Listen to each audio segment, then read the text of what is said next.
तो श्रीधर जी कहते हैं कि हम मुक्ति का खंडन करते हैं, मुक्ति की निंदा करते हैं, लेकिन एकत्व मुक्ति की निंदा करते हैं जिसमें वो ज्ञानी निराकार ब्रह्म में लीन हो जाता है। क्यों उसकी निंदा आप क्यों करते हैं? क्योंकि उसमें सेवक सेव्य भाव नहीं है और सालोक्य साष्टी सामीप्य सारूप्य में सेवक सेव्य भाव है, इसलिए इसकी निंदा नहीं की जाती।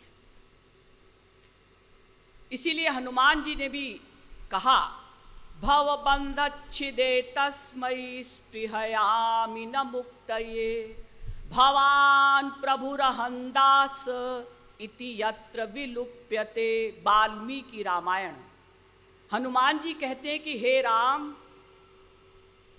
भवबंधच्छिदे तस्मै स्पृहामि न मुक्तये, मैं ऐसी मुक्ति नहीं चाहता, ऐसा बंधन से मुक्त होना नहीं चाहता जिसमें भवान प्रभु रहन दास इति यत्र विलुप्यते, जहां आप स्वामी हैं मैं दास हूं, ये भावना ही समाप्त हो गई, सेवक सेव्य भाव ही समाप्त हो गया, ऐसी मुक्ति मुझे नहीं चाहिए।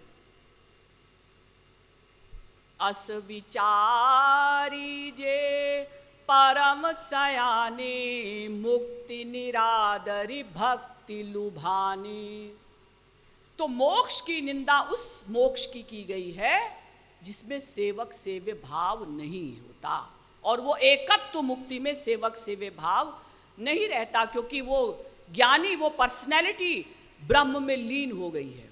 बाकी चारों मुक्तियों में चूंकि सेवक सेव्य भाव है, इसलिए उनकी निंदा बहुत से संतों ने नहीं की। अब आए चैतन्य महाप्रभु के सिद्धांत के अनुयायी। उन्होंने कहा कि हम पांचों मुक्तियों की निंदा करते हैं। सायुज्य मुक्ति की निंदा तो है ही, सालोक्य साष्टी सामीप्य सारूप्य की भी निंदा है। हमें नहीं चाहिए पांचों मुक्तियां। वेद व्यास जी ने भी भागवत में लिखा, सालोक्य साष्टी सामीप्य सारूप्यैकत्वमप्युत दीयमानं न गृह्णन्ति बिना मत सेवनं जनाः। भागवत के 3 स्कंद के 29वें अध्याय का 13वां श्लोक।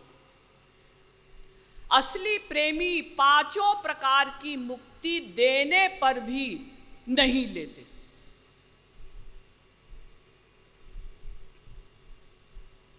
तो फिर ये क्या चाहते हैं? केवल श्री कृष्ण के सुख के लिए उनकी सेवा।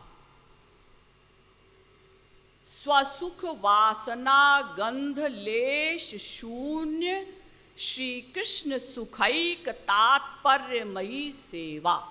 महाराज जी ने यही सिद्धांत बताया है। फिर से सुनिए, एक लाइन में महाराज जी का सिद्धांत बताइएगा आप लोग।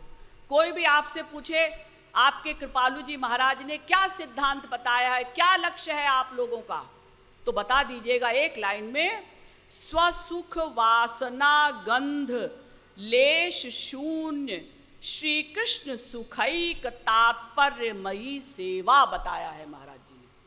और चैतन्य महाप्रभु ने भी कहा कि श्री कृष्ण सुखैक तात्पर्यमयी सेवा।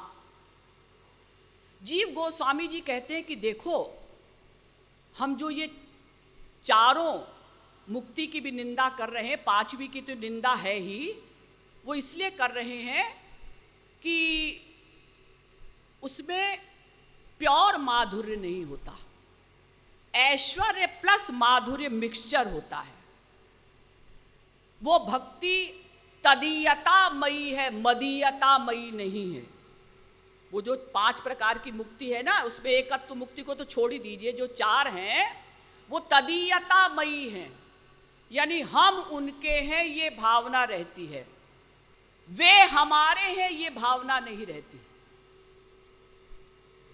और इसमें चूंकि सकामता है, ये निष्काम नहीं है, इसलिए चैतन्य महाप्रभु के सिद्धांत के अनुयायी पांचों मुक्तियों का खंडन करके केवल श्री कृष्ण के सुख के लिए उनकी नित्य सेवा प्राप्त करना, ये हमारा लक्ष्य है, ऐसा सिद्धांत का प्रतिपादन हुआ। तो फिर क्या हम आनंद भी नहीं चाहेंगे? जब श्री कृष्ण के सुख के लिए उनकी सेवा करनी है, इसका मतलब हम अपने आनंद का लक्ष्य भी न रखें? हाँ, नहीं रखना है। अपने सुख की गंध भी ना आने पाए। गोविंद प्रेक्षणाक्षेपी वाष्पूराभिमर्शिनम उच्चैरनिंददानंद मरविंद विलोचना। एक बार एक गोपी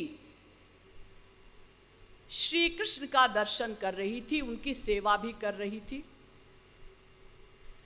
तो दर्शन और सेवा करते करते आनंद इतना मिला कि रोए खड़े हो गए, और उसके बाद आनंद के आंसू आंख में भर गए, ठंडे ठंडे। विरह के दुख के आंसू गर्म होते हैं संसार में भी, आनंद के मिलन के आंसू ठंडे होते हैं संसार में भी। तो ठंडे ठंडे आनंद के आंसू भर गए।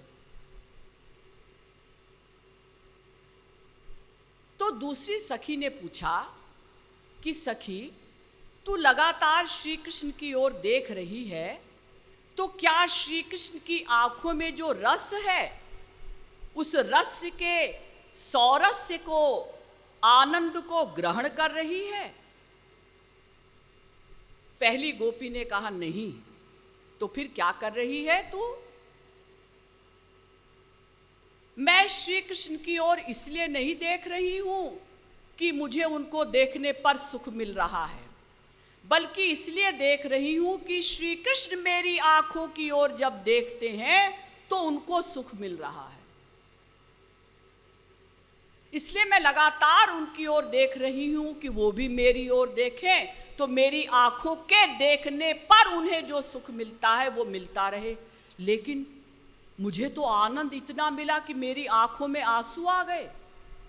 अब जब मेरी आंखों में आंसू आ गए तो श्री कृष्ण मेरी आंखों को नहीं देख पाएंगे, क्योंकि आंखों में तो आंसू भर गए हैं, तो फिर उन्हें सुख नहीं मिलेगा। तो वो गोपी कहती है, धिक्कार है ऐसे मेरे आनंद को, मैं ऐसा आनंद नहीं चाहती कि जिसमें श्री कृष्ण को सुख मिल रहा था उसमें श्री कृष्ण को बाधा पहुंची। यानी गोपियों की स्थिति इतनी ऊंची है कि वो अपना आनंद भी नहीं लेना चाहती, श्री कृष्ण को आनंद मिले, इसलिए वो गोपी श्री कृष्ण को देख रही है।